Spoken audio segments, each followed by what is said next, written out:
Question number 3 का पे लिखा हुआ है एथिलीन ग्लाइकॉल के मूल प्रभाज की गणना कीजिए।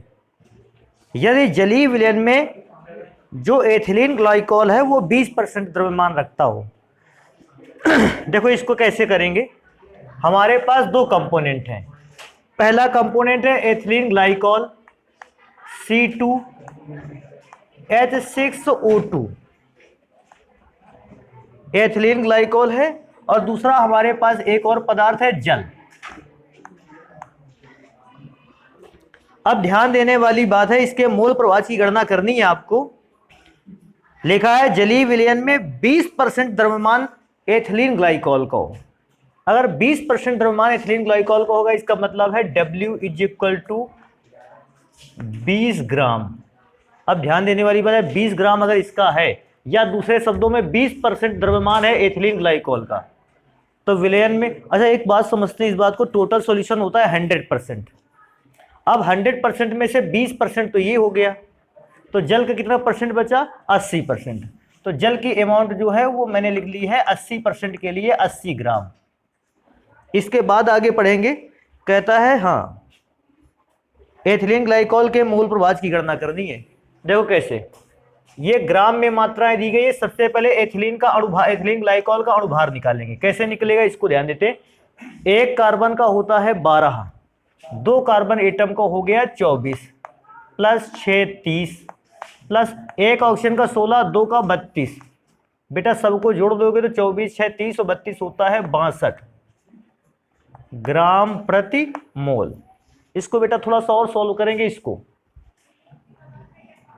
जल का अणुभार सभी को पता है, होता है 18 ग्राम प्रति मोल। और बेटा इसका मोलों की संख्या निकालेंगे, अणुभार 18 ग्राम पर मोल तो आ गया इसका भी। दोनों के मोलों की संख्या ज्ञात कर लेते हैं। मोलों की संख्या n बराबर सूत्र होता है W/m। W की वैल्यू है 20 बटे m की वैल्यू है 62।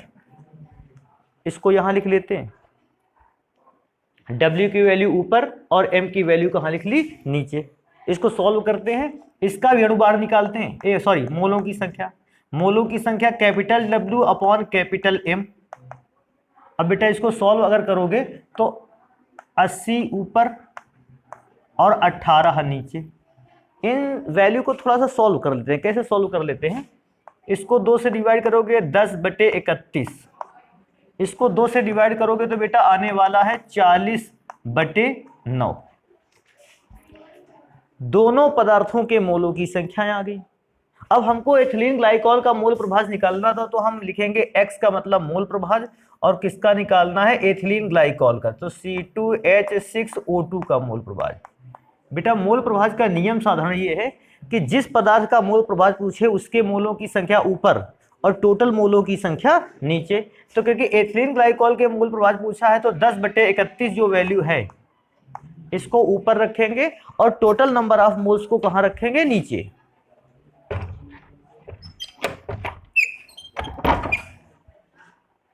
और टोटल नंबर ऑफ मोल ढूंढेंगे भी तो कितना है? देखो टोटल नंबर ऑफ मोल कैसे मिलता है? विलेय के मोल प्लस विलायक के मोल।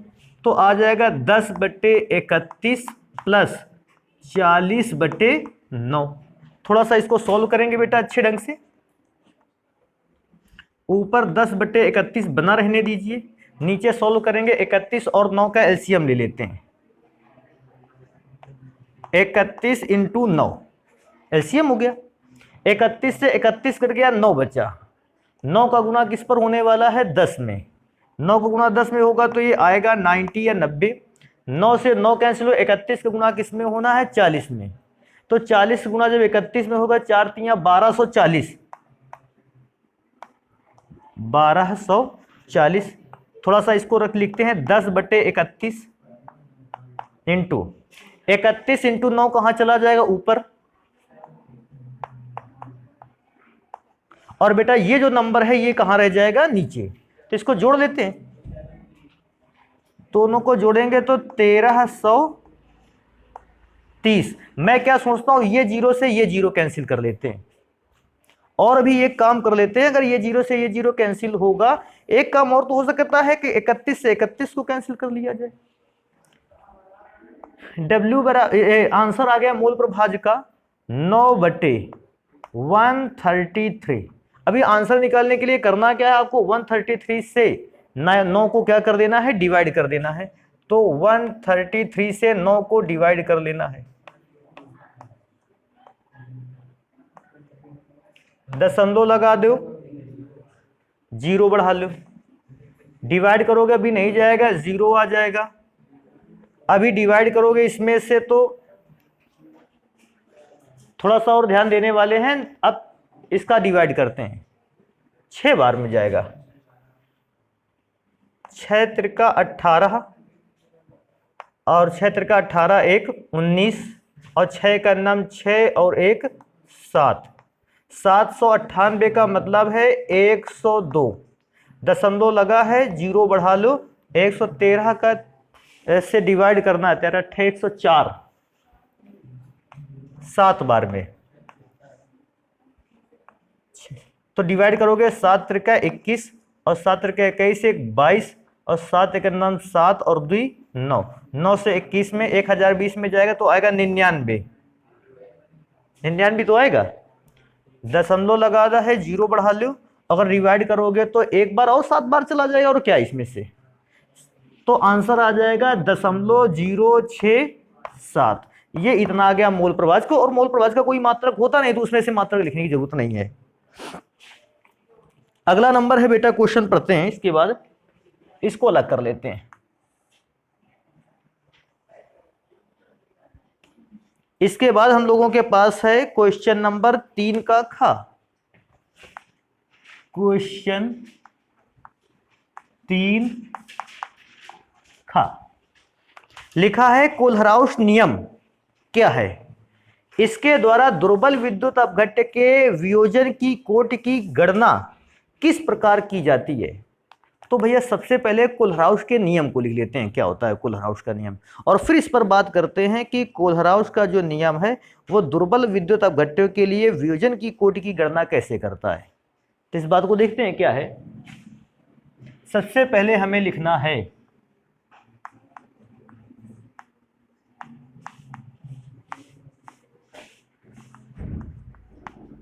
कोलहराउस का नियम, कोलहराउस का नियम। ये तुम लोग देखो जरा, ये कोर्स से हटा रहा है कोलहराउस का नियम है। तो कोलहराउस का नियम क्या है, कहता है अनंत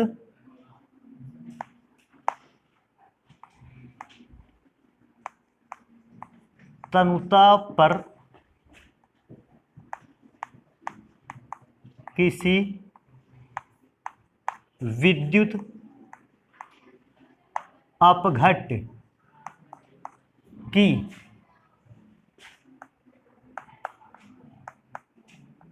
मोलर चालकता का मान, मोलर चालकता का मान उस विद्युत अपघट्य में उपस्थित, उस विद्युत अपघट्य में उपस्थित आयनों, उस विद्युत अपघट्य में उपस्थित आयनों की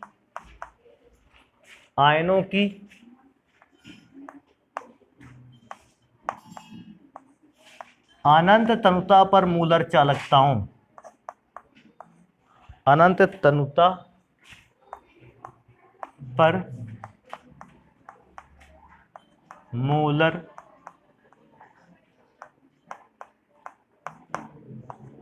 चालकताओं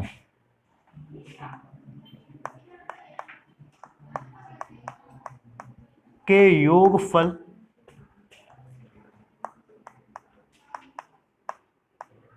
के बराबर, अनंत तनुताओं पर मूलर चालकताओं के योगफल के बराबर होती है।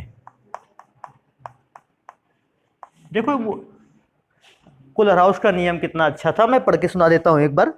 ये नियम लिखा रखा है, मैं समझा के देता हूं। देखो कैसे कहता है, अगर किसी भी विद्युत अपघट्य की मोलर चालकता अगर आपको निकालनी है तो आप एक काम करिए, उसके आयनों की मोलर चालकताओं को आपस में क्या कर दीजिए, जोड़ दीजिए। भाई विद्युत अपघट्य जब भी जल में घुला जाता है वो किस में टूटता है, आयनों में।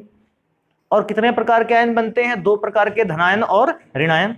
तो कहता है अगर अनंत तंतुता पर आपको किसी विद्युत अपघट्य की मोलर चालकता निकालनी है, आप एक काम करो, उसके धनायन और उसके ऋणायन की अनंत तंतुता पर मोलर चालकताएं निकालिए और उनको आपस में क्या कर दीजिए, जोड़ दीजिए।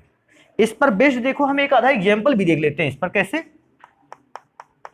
जैसे हमारे पास एक सब्सटेंस है NaCl।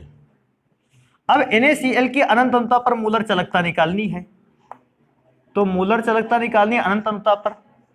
तो कहता है NaCl की निकालने के लिए आप एक काम करो, अनंत तंतुता पर मोलर चालकता निकालिए Na+ की, और अनंत तंतुता पर ही मोलर चालकता निकालिए Cl- की, और दोनों को आपस में क्या कर दीजिए, जोड़ दीजिए, और उस पदविद्युत अपघट्य पदार्थ के अनंत तंतुता पर मोलर चालकता ज्ञात हो जाएगी। थोड़ा सा ध्यान ये रखना है, जब सब्सटेंस लिया जाएगा तो लैम्डा स्मॉल कैपिटल बनेगा। M का मतलब है मोलर चालकता, इन्फिनिटी का मतलब होता है अनंत तंतुता पर। और जब आयंस के फॉर्म में लिखा जाएगा तो हम उसी कैपिटल लैम्डा को क्या में चेंज कर देंगे, स्मॉल लैम्डा में चेंज कर देंगे। थोड़ा सा इस बात को ध्यान रखेंगे। जैसे एक और एग्जांपल हमारे पास है, कहता है इसका क्या रहेगा, एक हमारे पास और है, कैपिटल लैम्डा का मतलब मोलर चालकता अनंत तंतुता पर, किसकी हमने लिख रखी है, NH4OH।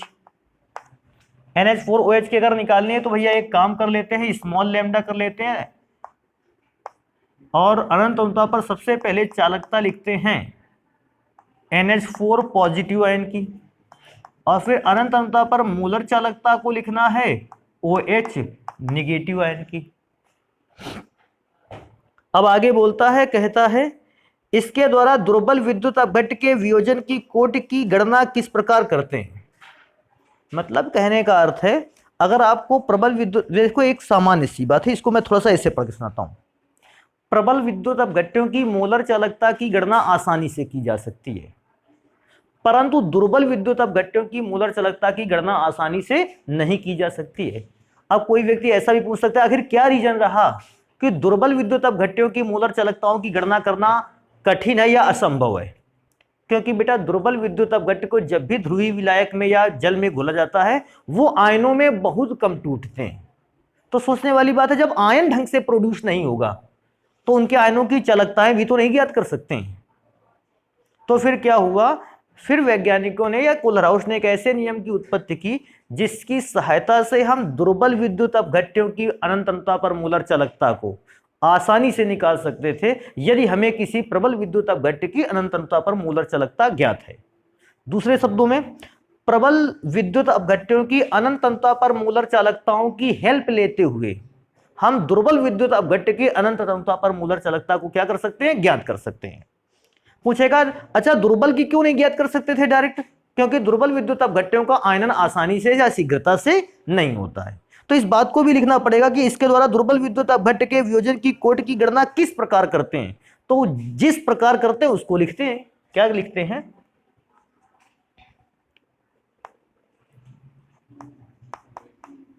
दुर्बल विद्युत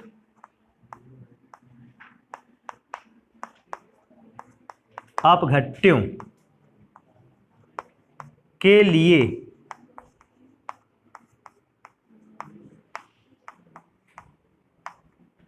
वियोजन की कोटि की गणना, यही तो करके दिखानी है,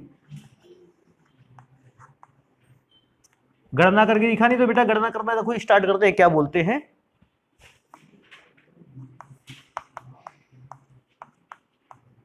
दुर्बल विद्युत अपघट्य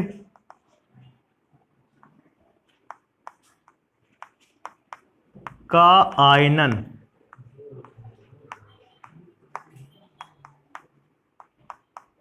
अल्प मात्रा, अल्प मात्रा का मतलब कम में होता है, अल्प मात्रा में होता है,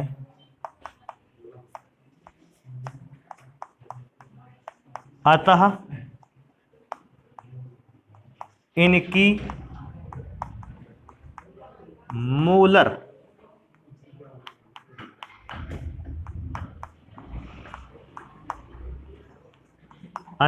मोलर चालकताओं की गणना कर पाना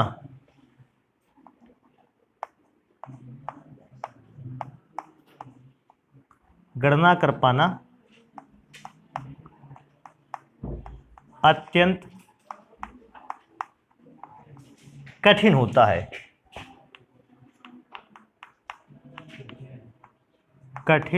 है। परंतु अच्छा, ऐसा नहीं कि अत्यंत कठिन होता है कि हम जिंदगी में कभी दुर्बल विद्युत अपघट्य की अनंत तमता पर मूलर चालकता ज्ञात ही नहीं कर सकते। चालकता ज्ञात होगी लेकिन फिर प्रबल विद्युत अपघट्यों की हेल्प से। तो क्या लिखते हैं, परंतु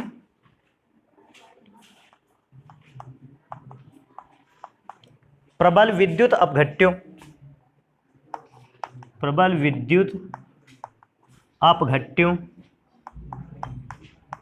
की सहायता से हम दुर्बल विद्युत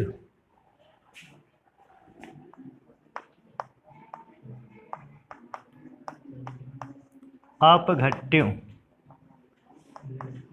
की मोलर चालकता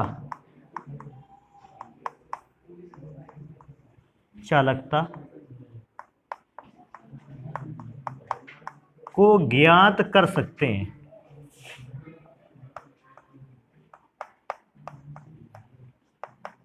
और बेटा अगर मोलर चालकता ज्ञात हो गई तो बेटा वियोजन भी ज्ञात हो जाएगा, आयनन भी ज्ञात हो जाएगा। तो इस प्रकार से बेटा इस क्वेश्चन के आंसर को लिखेंगे हम लोग। इसके बाद नेक्स्ट नंबर है क्वेश्चन 3 ग।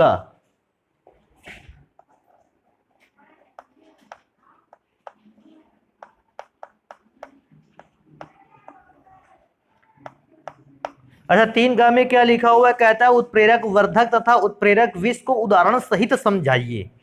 तो बेटा 2 नंबर का क्वेश्चन है, आपको सबसे पहले बताना है उत्प्रेरक वर्धक क्या है और फिर बताना है उत्प्रेरक विष क्या है। मैं तो सोचता हूं सबसे पहले उत्प्रेरक वर्धक बताओ, एक एग्जाम्पल लिख कर दिखाओ और यह भी बताओ कि उत्प्रेरक वर्धक ने अभिक्रिया के वेग को क्यों बढ़ा दिया।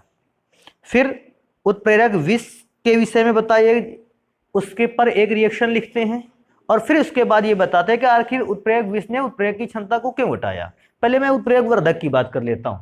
उत्प्रेरक वर्धक क्या होते हैं, वे पदार्थ जो उत्प्रेरक की क्षमता को, उत्प्रेरक की क्रियाशीलता को क्या कर देते हैं, बढ़ा देते हैं। और उत्प्रेरक विष क्या होते हैं, वे पदार्थ होते हैं जो उत्प्रेरक की क्षमता को, उत्प्रेरक की क्रियाशीलता को क्या कर देते हैं, घटा देते हैं। तो इसको लिखेंगे थोड़ी देर के लिए। सबसे पहले उत्प्रेरक वर्धक,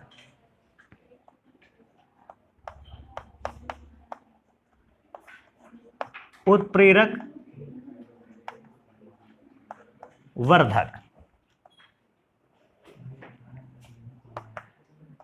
उत्प्रेरक वर्धक में लिखेंगे वे पदार्थ जो उत्प्रेरक की क्षमता को बढ़ा देते हैं, उत्प्रेरक की क्षमता को बढ़ा देते हैं। तो एक सबसे पहली बात, उत्प्रेरक वर्धक जो होता है उत्प्रेरक की क्षमता को क्या कर देता है, बढ़ा देता है। कोई पूछता है उत्प्रेरक की क्षमता को कैसे बढ़ा देता है, तो आप बताओगे यह उत्प्रेरक की मुक्त संयोजकताओं की संख्या क्या कर देता है, बढ़ा देता है। तो यहां भी लिख देंगे इसके एक इंपॉर्टेंट चीज, यह का मतलब वर्धक, यह उत्प्रेरक की मुक्त संयोजकताओं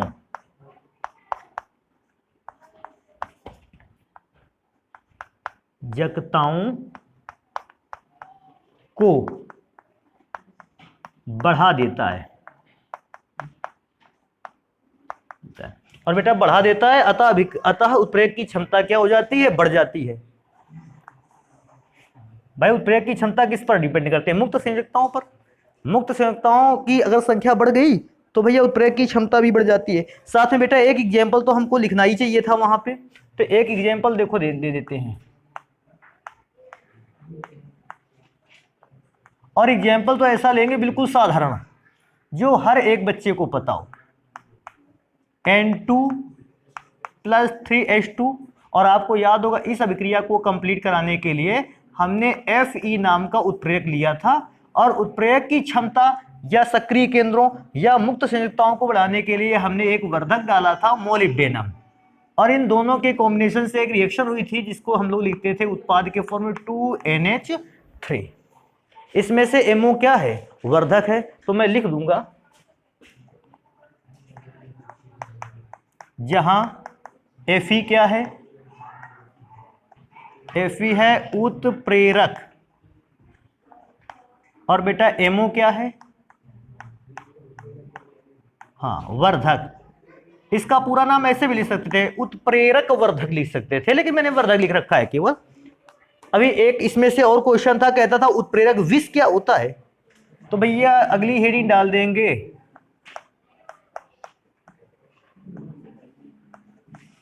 उत्प्रेरक विष। अच्छा, उत्प्रेरक विष क्या करता है? उत्प्रेरक की क्षमता को क्या कर देता है? घटा देता है, कम कर देता है। तो हम इस बात को लिखेंगे, वे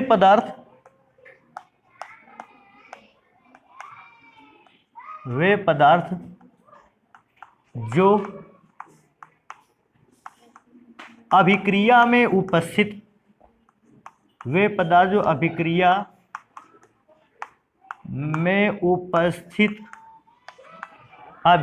में उपस्थित उत्प्रेरक की क्षमता को या तो कम कर देते हैं या नष्ट कर देते हैं। क्षमता को कम या नष्ट कर देते हैं।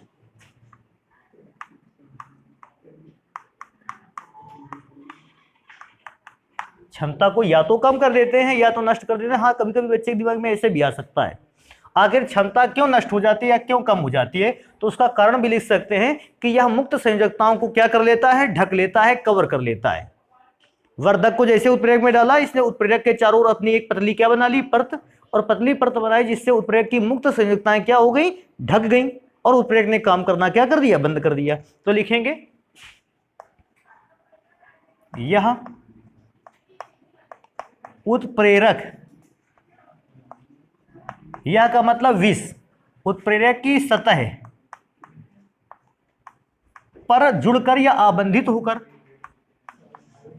चाहे आप लिख लें जुड़कर, और या मैं तो कहता हूं आबंधित होकर भी लिख सकते हैं, आबंधित होकर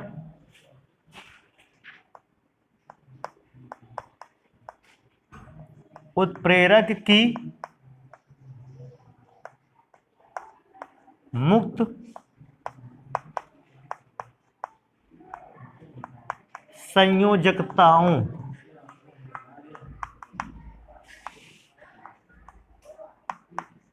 को समाप्त कर देता है या ढक लेता है। ढक लेगा तो उनकी प्रक्रिया करने की क्षमता या काम करने की क्षमता नष्ट हो जाएगी। देता है। और मैं क्या सोचता हूं, साथ में एक एग्जाम्पल भी तो लिखना चाहिए इसका। तो सेम रिएक्शन रखेंगे अब हम इस बार, क्योंकि सेम रिएक्शन पर चीजें बेटर समझ में आएंगी। क्या है इसका? अगर उदाहरण हम लेते हैं बेटा, देखो कैसे उदाहरण लेते हैं। उदाहरण ले रहे हैं N2 + 3H2, और इस बार बेटा हमने उत्प्रेरक तो सेम डाला था, उत्प्रेरक तो Fe रहा, लेकिन इस बार हमने इस पर एक पदार्थ डाला H2S। अब H2S गया होगा, उसने Fe की सतह को क्या कर लिया? ढक लिया, और ढककर मुक्त संयोजकताओं को समाप्त कर दिया। और जैसे मुक्त संयोजकताएं समाप्त हुई, मैं ये नहीं कहता कि N2 और H2 के मिलने से 2NH3 का निर्माण नहीं हुआ होगा, निर्माण अभी भी हुआ होगा, बशर्ते क्या है कि अब अभिक्रिया का वेग कैसा हो गया होगा, धीमा, क्योंकि उत्प्रेरक की जो क्षमता थी वो तो अब नष्ट हो गई है। तो इस प्रकार से लिखा जा सकता है। और इसमें से ये भी लिख सकते हैं कि जो Fe यूज किया गया है, यहां पर Fe क्या है, उत्प्रेरक, और बेटा H2S क्या है, उत्प्रेरक विष, या केवल आप विष लिख दोगे तो भी ठीक है, आप चाहो तो उसमें से उत्प्रेरक विष भी लिख सकते हैं। ये उत्प्रेरक वर्धक और उत्प्रेरक विष पर आधारित घटना हो गई, और भैया हमने उसको उदाहरण से स्पष्ट भी कर दिया।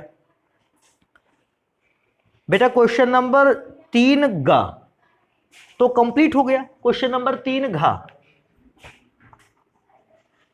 क्वेश्चन 3 में से आपको घा नंबर को सॉल्व करना है। मैं पढ़ता हूं, कहता है, अच्छा इसमें से भी 2 पार्ट हैं।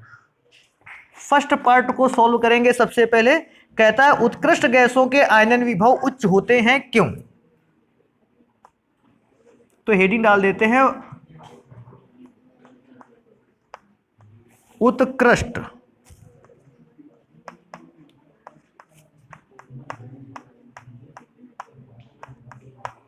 गैसों के आयनन विभव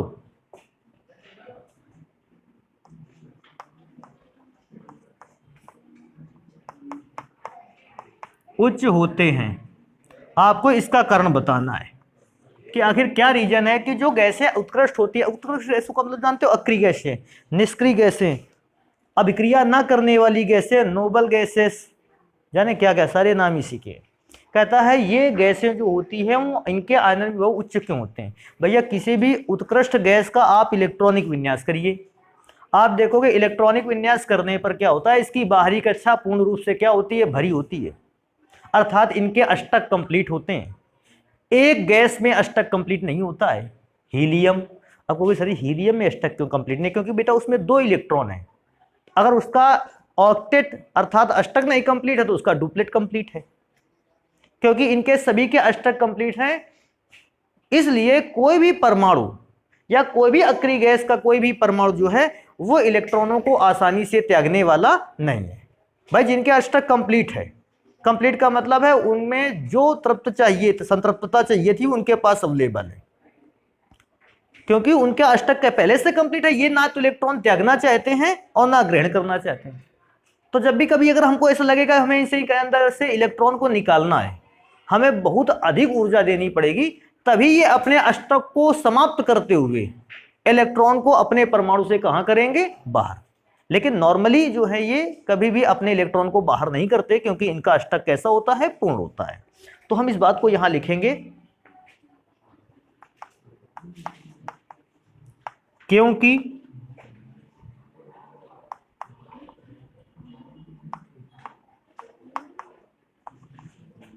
उत्कृष्ट गैसों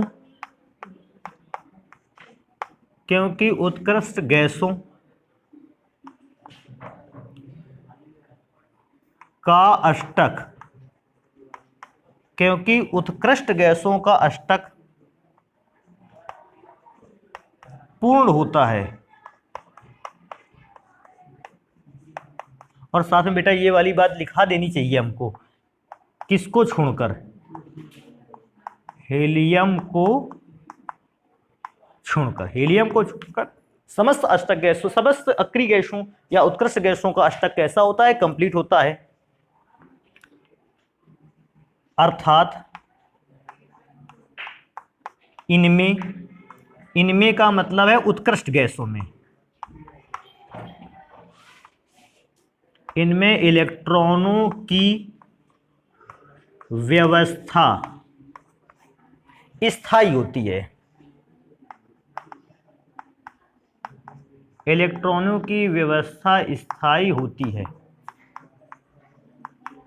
अच्छा बेटा, क्योंकि इलेक्ट्रॉनों की जो व्यवस्था है वो स्टेबल है, स्थायी है, अतः इनसे आसानी से इलेक्ट्रॉन को निकाला नहीं जा सकता है। तो हम लिखेंगे अतः इनसे इलेक्ट्रॉनों को बाहर निकालने में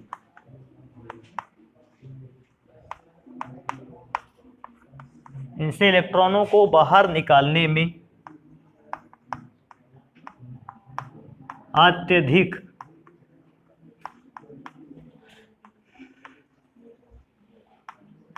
उच्च ऊर्जा की आवश्यकता होती है।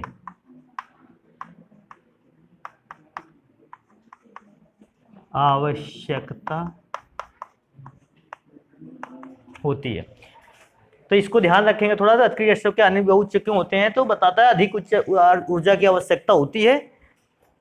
अब इसके बाद बेटा नेक्स्ट नंबर क्वेश्चन पर हम लोग ध्यान देंगे। इसी का सेकंड पार्ट है, कहता है नियॉन गैस के उपयोग। तो भैया सेकंड नंबर है क्वेश्चन का, क्वेश्चन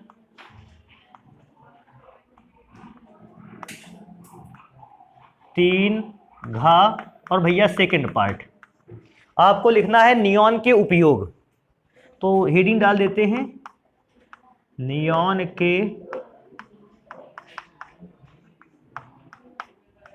वैसे नियॉन के उपयोग देखो, मैं अगर बताऊं सबसे पहले अक्रिय गैस है, अक्रिय वातावरण उत्पन्न करने में पहला उपयोग है अक्रिय वातावरण उत्पन्न करने में या बनाने में, पहला उपयोग हो गया। दूसरा उपयोग कहते हैं विशेष प्रकार के बल्बों में, प्रकार के बल्बों में नियॉन गैस का प्रयोग किया जाता है। अभी एक और चीज, चमकीले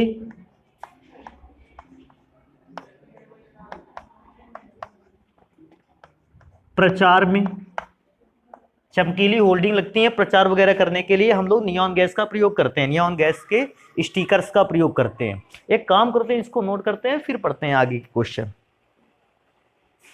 तो ये क्वेश्चन नंबर 4 का जो पायरोल्यूसाइड से पोटेशियम परमैंगनेट बनाने की विधि का वर्णन करना है बेटा। इस क्वेश्चन को क्या कर दिया गया, 30% कोर्स के अकॉर्डिंग इस वर्ष के लिए हटा दिया गया है।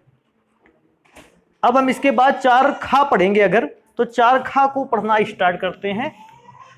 क्वेश्चन 4 और इस बार खा क्या लिखा हुआ है उसको पढ़ते हैं।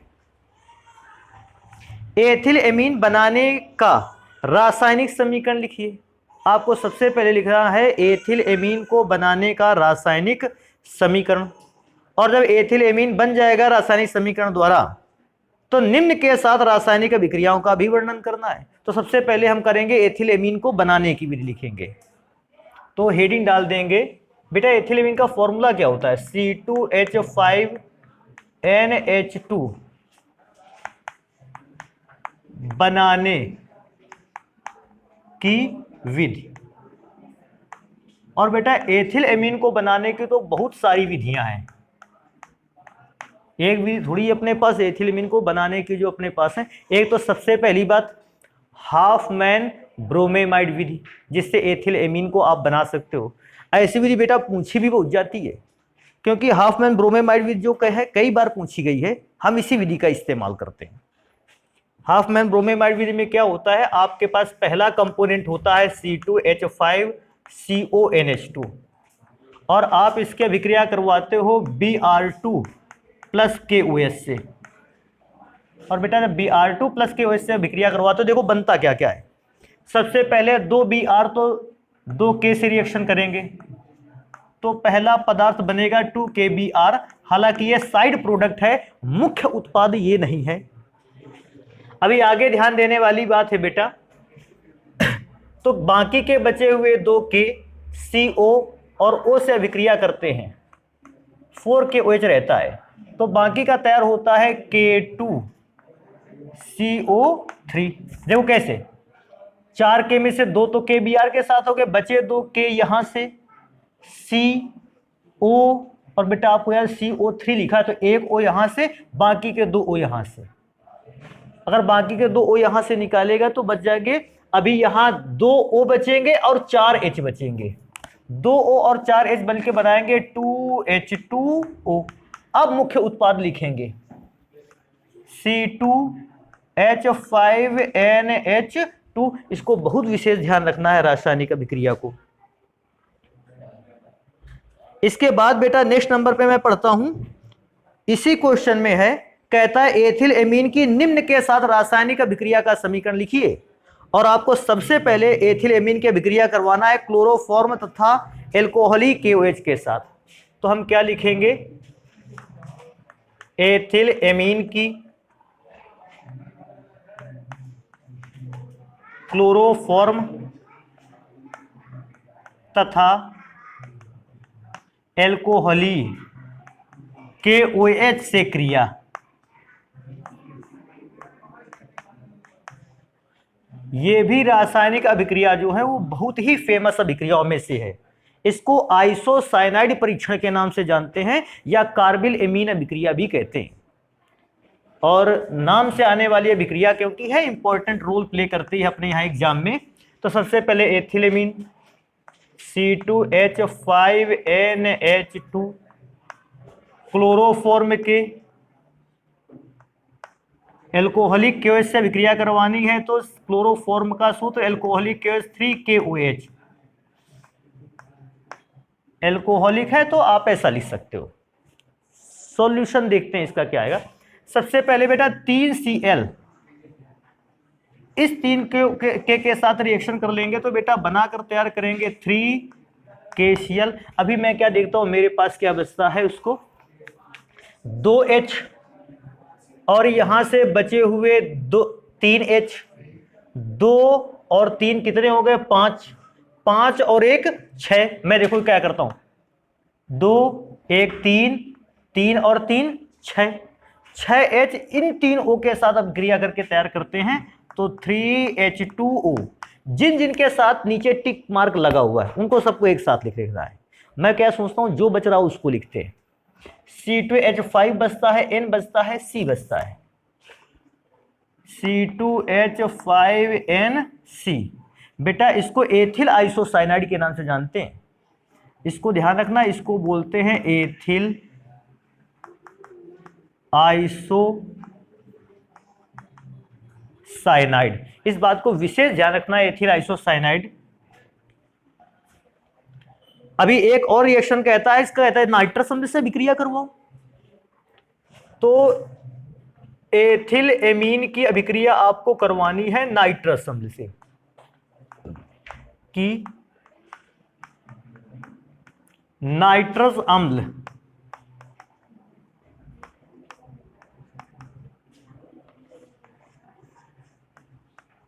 अच्छा, नाइट्रस अम्ल से अभिक्रिया को अगर ध्यान भी देंगे हम लोग तो मैंने एक बार शायद और इसको पहले बता दिया है क्या कि नाइट्रस अम्ल आपको कभी भी लैब में मिलने वाला नहीं। नाइट्रस अम्ल क्या है कि उसी समय बनाया जाता है। तो भैया हम लोग लिखेंगे कैसे, देखो अभिक्रिया। सबसे पहले C2H5NH2 और ये जो नाइट्रस अम्ल मैंने लिखा है ये तुरंत बनाया गया है। किसको किसको मिलाकर बनाया गया है, NaNO2 और किसको मिलाकर, HCl को। इन दोनों को मिलाकर बनाया गया है। थोड़ा सा अभिक्रिया में इससे ध्यान देने वाली चीज है। HNO2 अभिक्रिया देखो कैसे करेगा।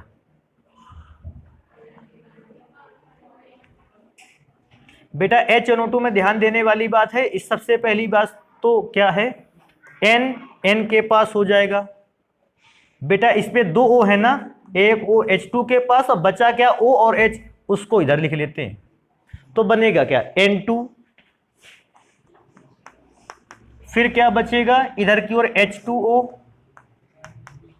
और वहां बचने वाला है C2H5OH। इसको एथेनॉल बोलते हैं, एथेनॉल। इसके बाद बेटा अगला क्वेश्चन है, कहता है 4गा योगात्मक बहुलकीकरण क्या है। बेटा क्वेश्चन को पूरा इसलिए नहीं पढ़ रहे हैं काहे से ये क्वेश्चन जो है वो 30% कोर्स के अकॉर्डिंग इस बार की बोर्ड परीक्षा से हटा दिया गया है। इसके बाद 4 घा में पूर्वरोधी विसंक्रामी प्रतिजैविक के लिए पूछा है, जो कि ये भी 30% कोर्स के अकॉर्डिंग बोर्ड परीक्षा में सम्मिलित नहीं है इस बार की। और आगे क्वेश्चन नंबर 5 का लिखा है अभिक्रिया की आणविकता और कोटि को परिभाषित करिए। तो ये इस क्वेश्चन को पढ़ते हैं कि अभिक्रिया की आणविकता और कोटि किसे कहते हैं। क्वेश्चन नंबर 5 का फर्स्ट पार्ट,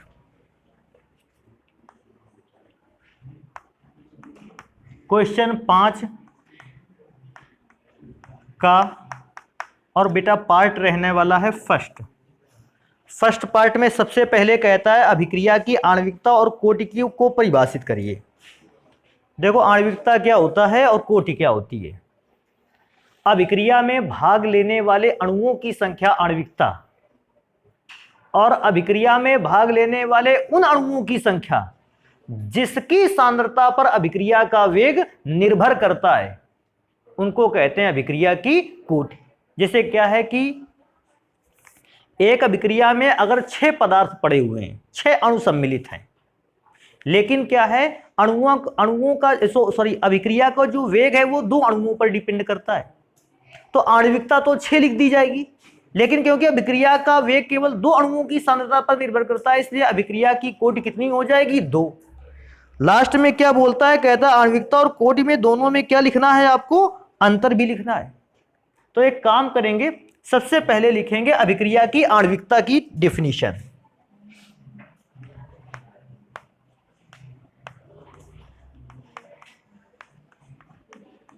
आणविकता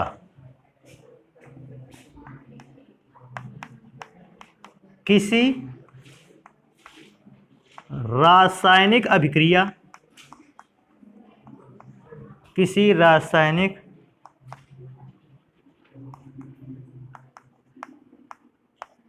अभिक्रिया में भाग लेने वाले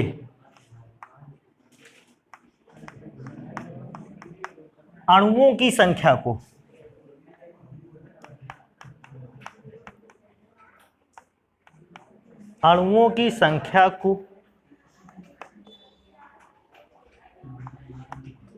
उस अभिक्रिया की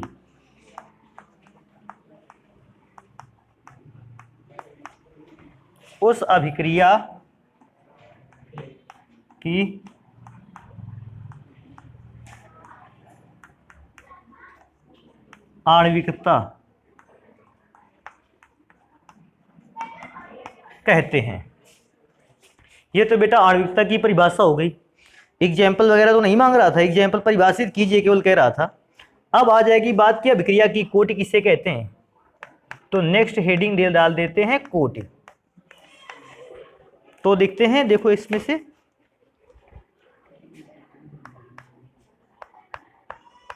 किसी अभिक्रिया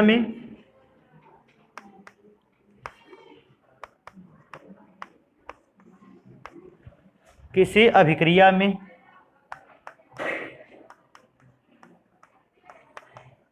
भाग लेने वाले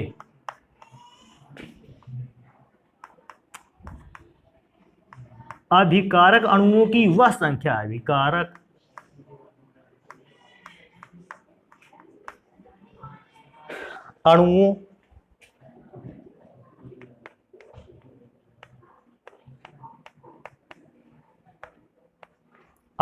अणुओं की वह संख्या जिस पर अभिक्रिया का वेग निर्भर करता है, संख्या जिनकी सांद्रता पर, थोड़ा सा ऐसा लिख लेते हैं, जिनकी सांद्रता पर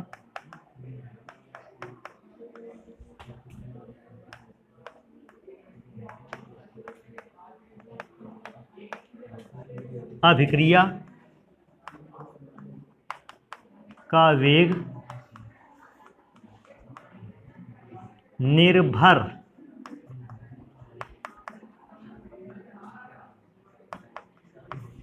करता है, कोटि कहलाती है।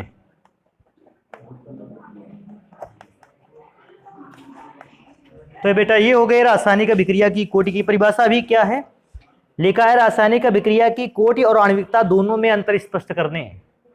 तो इस डिफरेंस को लिखेंगे बेटा अब हम लोग कल की क्लास में।